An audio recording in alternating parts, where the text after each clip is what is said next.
আজকের ক্লাসটি BA fourth semester programme কোর্সের ডিএসসি 1 এবং 2 সংস্কৃত বিষয়ে যে সকল ছাত্রছাত্রীদের আছে তাদের জন্য। আমি তোমাদের ক্লাসে ঈশোপনিষদ পড়াচ্ছি। এর আগের কয়েকটি ক্লাসে আমি ঈশোপনিষদের প্রথম থেকে চতুর্দশ মন্ত্র পর্যন্ত আলোচনা করেছিলাম। আজকের ক্লাসে আমি ঈশোপনিষদের পঞ্চদশ থেকে অষ্টাদশ মন্ত্র পর্যন্ত আলোচনা করব। ঈশোপনিষদের পঞ্চদশ মন্ত্রটি হল হিরণ্ময়েন পাত্রেণ সত্যস্যা পিহিতং মুখম তত্ত্বং কুষণ্য পাবৃণু সত্য ধর্মায় দৃষ্টয়ে। এই মন্ত্রটির বাংলা অর্থ হল জ্যোতির্ময় পাত্র অর্থাৎ সুবর্ণ সূর্যমণ্ডল দ্বারা সত্যস্বরূপ পরব্রহ্মের মুখ আচ্ছাদিত রয়েছে। হে জগৎপালক পুষণ, সত্যনিষ্ঠ আমার সাক্ষাৎ উপলব্ধির জন্য তুমি সেই আবরণটি অপসারিত করো। এখন এই মন্ত্রটির তাৎপর্য অর্থাৎ অন্তর্নিহিত অর্থ জানা আমাদের দরকার। এখন আমি এই মন্ত্রটির তাৎপর্য সম্পর্কে আলোচনা করব। ঈশোপনিষদের পূর্বোক্ত মন্ত্রগুলিতে বিদ্যা অবিদ্যা এবং অসম্ভূতি ও বিনাশের পৃথক পৃথক অনুষ্ঠানের নিন্দা করে তাদের উভয়ের সমুচ্চয় অর্থাৎ সহানুষ্ঠানের প্রশংসা করা হয়েছে। এভাবে বিদ্যা অবিদ্যা বা জ্ঞানকর্ম সমুচ্চয় সাধনের ফলে সাধক বেদবিহিত অগ্নিহত্যাদি কর্ম দ্বারা মৃত্যুকে অতিক্রম করে অসম্ভূতির উপাসনা দ্বারা প্রকৃতি লয়রূপ অপেক্ষাকৃত অমৃতত্ব লাভ করেন। সুতরাং প্রকৃতি লয় প্রাপ্তির অধিকারী আজীবন জ্ঞানকর্মের সমুচ্চয়কারী সাধক মুমূর্ষু হয়ে আত্মজ্ঞান লাভের জন্য সূর্য মণ্ডলস্থ ব্রহ্মের নিকট প্রার্থনা জানাচ্ছেন।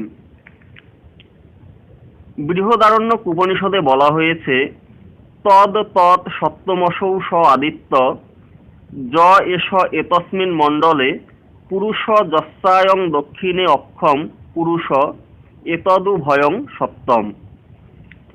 অর্থাৎ এই আদিত্যই সপ্তপুরুষ, সূর্য মণ্ডলস্থিত পুরুষ এবং দক্ষিণ চক্ষুতে অবস্থিত পুরুষ, এই উভয়ই সত্যস্বরূপ ব্রহ্ম। আজীবন সত্যানুসন্ধানী সাধক শুদ্ধ চিত্তে হিরণ্যগর্ভাদির উপাসনা দ্বারা অনিমাদি ঐশ্বর্য প্রাপ্ত হয়ে অব্যাকৃত প্রকৃতির উপাসনা দ্বারা প্রকৃতিলয়ে উন্মুখ হয়ে প্রকৃত আত্মজ্ঞান লাভের অধিকারী হয়েছেন। তাই সত্যব্রহ্ম জ্ঞান লাভের আশায় মৃত্যুপদযাত্রী হয়ে সূর্যের নিকট কাতর প্রার্থনা জানিয়ে বলেছেন, হে পুষণ অর্থাৎ জগৎ পোষণ বা পালনকারী সূর্যদেব, তুমি তোমার সুবর্ণময় পাত্রের দ্বারা তোমাতে অবস্থিত ব্রহ্মকে আচ্ছাদিত করে রেখেছ। আমি সত্যস্বরূপ ব্রহ্মজ্ঞানে অভিলাষী হয়ে আজীবন শাস্ত্রোক্ত বিধানে কর্ম করে সত্যধর্মী হয়েছি অর্থাৎ সত্যস্বরূপ জানার অধিকার অর্জন করেছি। তাই হে জগৎপালক, তুমি কৃপা করে তোমার সুবর্ণরূপ জ্যোতির্ময় মণ্ডলাকার পাত্রের আচ্ছাদনে আচ্ছাদিত ব্রহ্মস্বরূপে প্রবেশের মুখ্যদ্বার রূপ মুখটিকে আবরণ মুক্ত করো। আমি যেন সেই অনাবৃত মুখ দিয়ে ব্রহ্মের উপলব্ধি করতে পারি। বস্তুত উপনিষদের এই মন্ত্রে সূর্যকে ব্রহ্মের বা আত্মার প্রতীকরূপে বর্ণনা করা হয়েছে। সাধকের দক্ষিণ চক্ষুতে অবস্থিত পুরুষ এবং সূর্যমণ্ডলস্থ পুরুষ এক অভিন্ন, অথচ লৌকিকভাবে যেমন কোনো পাত্রের মধ্যে অবস্থিত দ্রব্য দেখা যায় না, তেমনি সূর্যরূপ গোলাকার জ্যোতির্ময় পাত্রের আড়ালে অবস্থিত সেই ব্রহ্মপুরুষকেও দেখা যায় না। তাই আমরা ব্রহ্মস্বরূপ অবগত হতে পারি না। এখানে জ্ঞান কর্ম সমুচ্চয়ের সঙ্গে ভক্তিবাদের বীজ মিশ্রিত করে উপনিষদ তাই প্রতীক ব্রহ্মেরই সূর্যের কাছে প্রার্থনা জানিয়েছেন।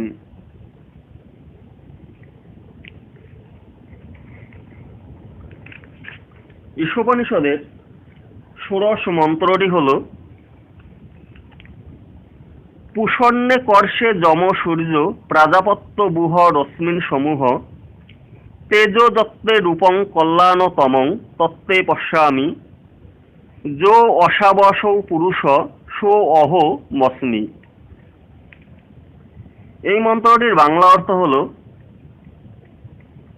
হে জগৎ পোষক, হে একাকী বিচরণশীল, হে নিয়ন্ত্রক, হে প্রজাপতি পুত্র, হে তেজ দ্বারা রস শোষণকারী সূর্য, তোমার কিরণজাল সংবরণ করো, তোমার রশ্মিসমূহ অপসারিত করো, তোমার পরম মঙ্গলময় রূপ যেন আমি তোমারই কৃপায় দর্শন করি।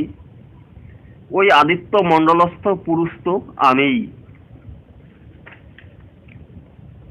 এই মন্ত্রটির অন্তর্নিহিত অর্থ হল,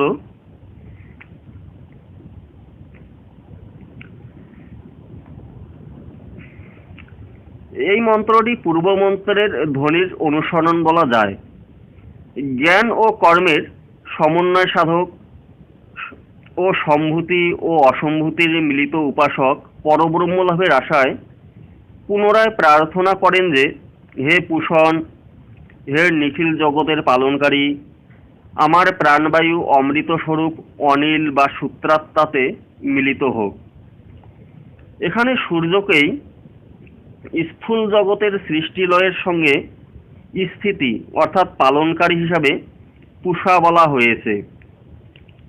একটি জীবের সূক্ষ্ম শরীর লিঙ্গ শরীরের দ্বারা অবিচ্ছিন্ন চৈতন্যের নাম তৈজস, আর যাবতীয় জীবের সমষ্টিগতভাবে সূক্ষ্ম শরীর দ্বারা অবিচ্ছিন্ন চৈতন্যের নাম হিরণ্যগর্ভ বা সূত্রাত্মা। সেই হিরণ্যগর্ভ বা বিরাট এখানে সূর্য, অগ্নি, প্রাজাপত্য নামে সম্বোধন করা হয়েছে। তিনি একর্ষী অর্থাৎ তিনিই একমাত্র সাক্ষী বা দ্রষ্টা, অথবা তিনি একাকী বিচরণশীল। তাই শ্রুতি বলেছেন, সূর্য একাকী চরিত। তিনিই প্রজাপতির পুত্র, যেহেতু বিরাট পুরুষ থেকেই সূর্যের উৎপত্তি হয়েছে। তাকেই সম্বোধন করে বলা হয়েছে যে, তুমি তোমার রশ্মিসমূহকে অপসারিত করো, তেজসমূহকে সংকুচিত করো। কারণ যতক্ষণ সূর্যের ক্লেশদায়ক ও নয়ন পীড়াকর রশ্মিসমূহ অপসারিত না হয়, ততক্ষণ তো তার কল্যাণময় রূপ দর্শন করতে পারা যায় না। তাই তো উপাসক তেজপুঞ্জ অপসারিত করে পুষা যাতে ব্রহ্মজ্ঞানের দ্বার উন্মুক্ত রাখে, সেজন্যই তার নিকট প্রার্থনা জানাচ্ছেন। অবশেষে উপাসক বলেছেন, যো অসাবসৌ পুরুষ সো অহমস্মি, অর্থাৎ বেদ প্রসিদ্ধ যে নিরতিশয় আনন্দ স্বরূপ, সেই নির্বিশেষ, নিধর্মক, নিরুপাধিক এবং সেই সর্বজ্ঞ, সর্বশক্তিমান, সর্ববিদ, সর্বাধিক ঈশ্বররূপ, যিনি প্রতি নামে প্রতিরূপে রূপায়িত এবং লীলায়িত হয়েও সর্বদা সর্বত্র স্বীয় পূর্ণ স্বভাব সচ্চিদানন্দ রূপে বিরাজমান, সেই পরমানন্দ স্বরূপ পরমাত্মা আমিই। সেই পরমানন্দই আমার প্রকৃত স্বরূপ, তিনিই প্রকৃত আমি। তাই এখানে সমুচ্চয়কারী উপাসক উপাস্য হিরণ্যগর্ভের সহিত নিজেকে অভিন্ন বলে বোধ করেছেন। এটাই হলো এই মন্ত্রটির তাৎপর্য। ঈশোপনিষদের সপ্তদশ মন্ত্রটি হল, বায়ুর নীলম মৃত মথেদং ভস্মান্তং শরীরম ওং ক্রোত স্বরকৃতং স্বরক্রোত স্বরকৃতং স্বর। এই মন্ত্রটির বাংলা অর্থ হল, এখন আমার প্রাণবায়ু আপেক্ষিক অমর সূত্রাত্মা মহাবায়ুতে বিলীন হোক, আমার স্থূল দেহ অগ্নি সংযোগে ভস্মে পরিণত হোক। হে চিন্তাশীল মন, তুমি তোমার আজীবনকৃত শুভাশুভ কর্মসমূহকে স্মরণ করো, তোমার কৃতকর্মসমূহ স্মরণ করো।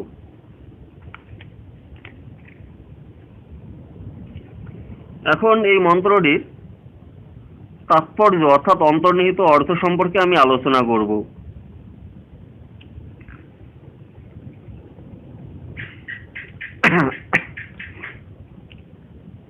এখানে ব্রহ্মস্বরূপ অগ্নির নিকট মৃত্যুপদযাত্রীর কাতর প্রার্থনা ব্যক্ত হয়েছে। বস্তুত ঈশোপনিষদের অন্তিম ভাগে সূর্য ও অগ্নিকে ব্রহ্মের প্রতীক রূপে প্রার্থনা জ্ঞাপন করা হয়েছে। কারণ বেদের মতে সূর্যই জগৎপালক, জগৎ স্রষ্টা এবং অগ্নিও ব্রহ্মস্বরূপ। আবার সূর্য এবং অগ্নিতেও ভেদ নাই। এই অগ্নিতেই আমাদের জন্ম, অগ্নিতেই আমাদের মৃত্যু। ব্যষ্টি অর্থাৎ ব্যক্তিগতভাবে জীব চৈতন্যের ধারক হলেন বায়ু এবং সমষ্টিগত জীবনের ধারক হলেন অনিল বা সূত্রাত্মা হিরণ্যগর্ভ। তাই মুমূর্ষুর প্রার্থনা, আমার এই প্রাণবায়ু অনন্ত অনিলে অর্থাৎ মহাবায়ুতে মিশে আপেক্ষিক অমরত্ব লাভ করুক। আমার এই নশ্বর পাঞ্চভৌতিক শরীর অগ্নির কৃপায় ভস্মে পরিণত হোক।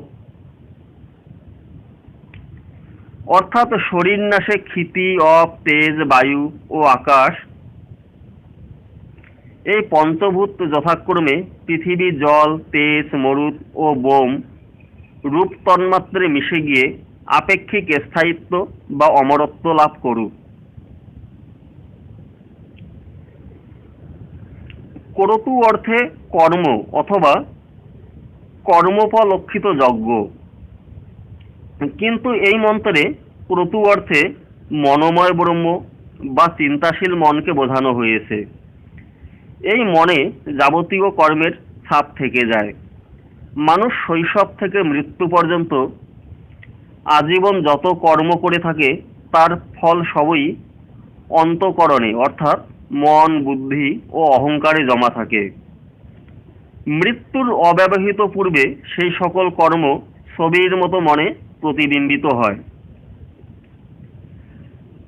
তাই মরণমুখের কাতর প্রার্থনা, হে মন, তুমি তোমার সারা জীবনের কর্মসমূহ স্মরণ করো, অর্থাৎ কৃতকর্মের ফলগুলি দেখে নাও, যে ফলের দ্বারা তোমার পরবর্তী জন্ম নিয়ন্ত্রিত হবে।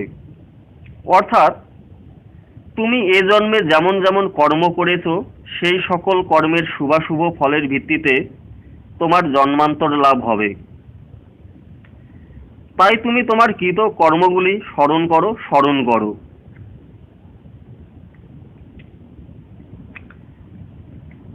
এটাই হলো এই মন্ত্রটির তাৎপর্য।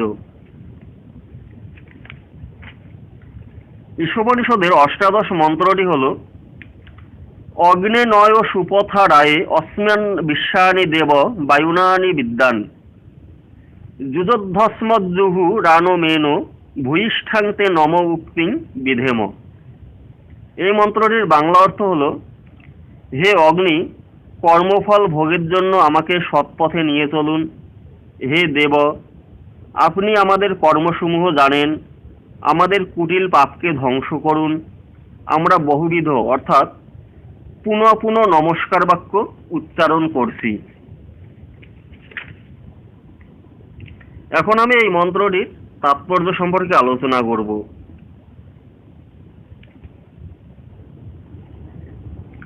এখানে মরণোন্মুখ ব্যক্তি পরম ব্রহ্মরূপী অগ্নির নিকট তার অন্তিম ইচ্ছা জানিয়ে প্রার্থনা করেছেন।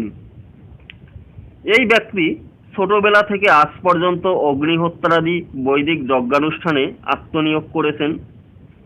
সুতরাং যজ্ঞাদি নিমিত্ত কর্মফলরূপ সংস্কার বা অপূর্ব সম্পদ তার সঞ্চিত আছে। বিধির বিধানে তাকে সেই ফল ভোগ করতে হবে। যেহেতু কর্মফল ভোগের জন্য জন্মান্তর গ্রহণ অবশ্যই ঘটবে, তাই অগ্নিদেব যেন তাকে কর্মফল ভোগের জন্য সুপথা অর্থাৎ সৎপথে নিয়ে যান। এই সৎপথটি হল উত্তর পথ বা দেবযানের পথ। এর আগে বহুবার এই মৃত্যুপথ যাত্রী দক্ষিণ পথে অর্থাৎ পিতৃযানে পিতৃলোকে গমন করে সংসার চক্রে যাতায়াত করতে বাধ্য হয়েছেন। তাই এবার অনন্যোপায় হয়ে তিনি অগ্নির শরণাপন্ন হয়েছেন। অগ্নিদেব যেন অনুগ্রহ করে তাকে উত্তর পথে নিয়ে গিয়ে দেবলোকে পৌঁছে দেন। দেবলোক থেকে যদিও মর্তলোকে ফিরে আসতে হয়, তথাপি পিতৃলোক অপেক্ষা দেবলোকের স্থায়িত্বকাল দীর্ঘ বলে দেবলোক প্রাপ্তি আপেক্ষিক অমরত্ব লাভ। অগ্নিদেব সকলের সকল প্রকার কর্মের জ্ঞাতা, তাই তিনি এই মরণোন্মুখ ব্যক্তিরও সকল কর্ম জানেন। সুতরাং কর্মানুযায়ী ফলভোগের জন্য তিনি তাকে সুপথে দেবলোকে নিয়ে চলুন এবং এর জন্য তিনি অনুগ্রহ করে এই ব্যক্তির সকল প্রকার কুটিল পাপ দূরীভূত করুন, অর্থাৎ জটিল পাপের স্পর্শ থেকে বিচ্যুত করুন। পাপ দূর না হলে এর পক্ষে দেবলোকে যাওয়া সম্ভব হবে না। তাই পাপনাশের প্রার্থনা হলো এখানে সঙ্গত। যেহেতু মৃত্যু পথযাত্রীর যজ্ঞাদি বাহ্যিক কর্মানুষ্ঠানের ক্ষমতা আর নেই, যেহেতু এখন তার শরীর শিথিল হয়ে গেছে, তিনি হাত জোর করতে পারছেন না, তাই বারবার মনে মনে অগ্নির উদ্দেশ্যে আত্মনিবেদন করে প্রণাম করছেন নমস্কারবোধক বচনসমূহ দ্বারা। এইভাবে অন্তিমকালে মানুষকে ঈশ্বরের কাছে আত্মসমর্পণের আকুতি জানাতে দেখা যায়। ঈশোপনিষদের এই অন্তিম মন্ত্রে জ্ঞান কর্ম সমুচ্চয়বাদের সঙ্গে ভক্তিবাদেরও মিশ্রণ দেখা যায়। আজকের ক্লাসটি এই পর্যন্তই।